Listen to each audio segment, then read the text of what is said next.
Yes. All right. So we've got power plant here, and before I start talking tactics, it's important that I discuss terms first, terminology, because there's people call the same things a lot of different names. All right. So first, we'll talk about the beach. Right.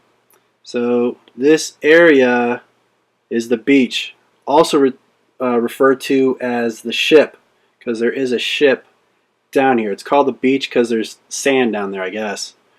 All right, and as well, this is the beach spawn.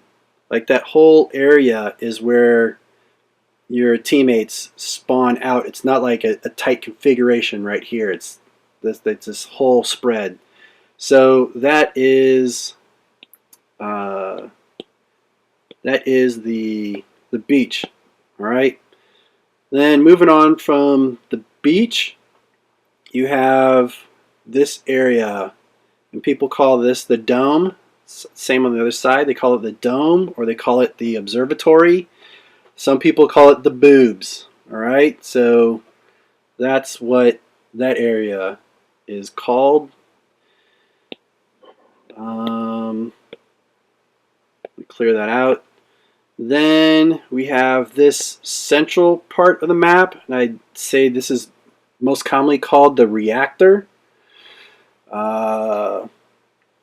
So that's what that is. Clear this out again. And then we have this area right here, which is where the home beacon is, or excuse me, center beacon. People call it either the hallway, because it's the hallway, or the alley, the channel, or center. That's what all those terms refer to.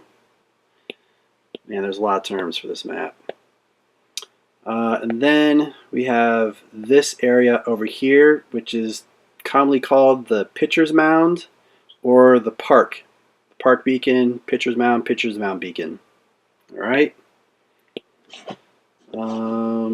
Let's clear that out. And then you have your hills. All right. So these are the areas that you spawn on as well. The hill spawn, the hills. All right.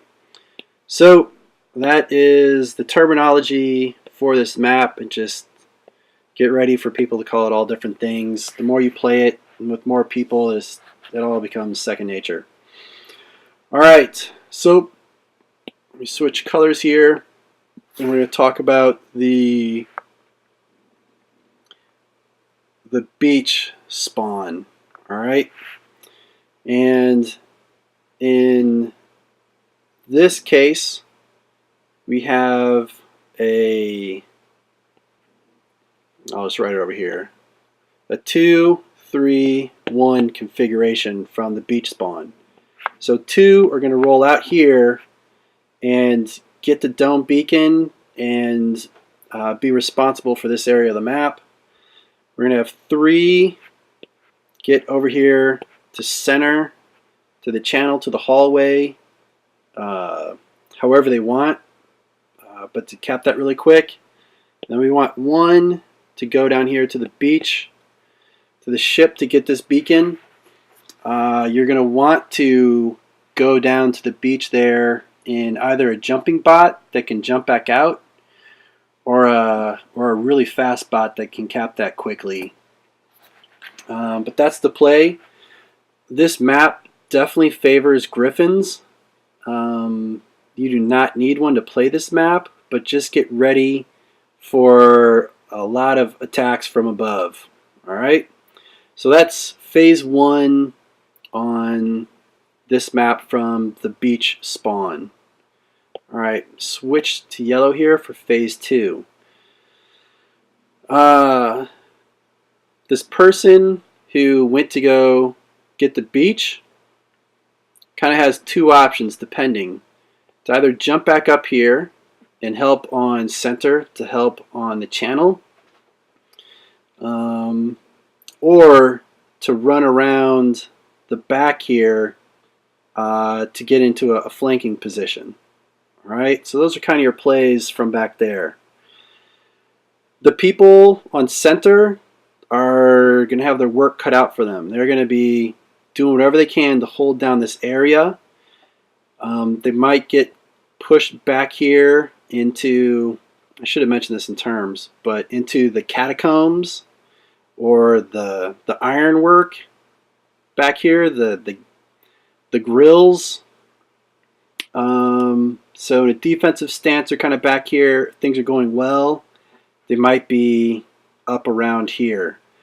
But the catacombs are great because they apply a lot of cover for moving around in the map. And if things are going really well right there, then they can as well apply pressure on Red's reactor beacon. Alright. Now for the people over here on the reactor, they're going to want to hold this area to watch out for people peeking around the reactor coming from the park to try to take our reactor beacon. If things are going well, then we're going to want them to kind of pressure this area. Now I'm going to put some a red mark here on where I don't advise going. So I don't advise getting the park beacon ever because it's almost always going to take a fight to get it.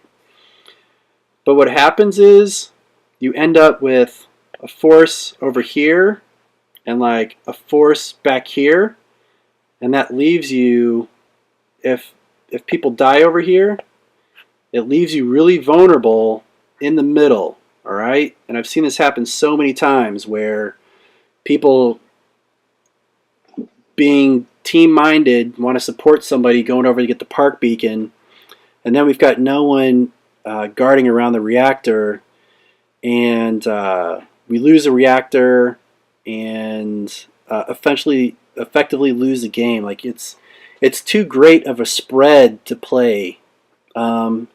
So if we take those away, let's switch to another color. You know, we're just trying to dominate this area.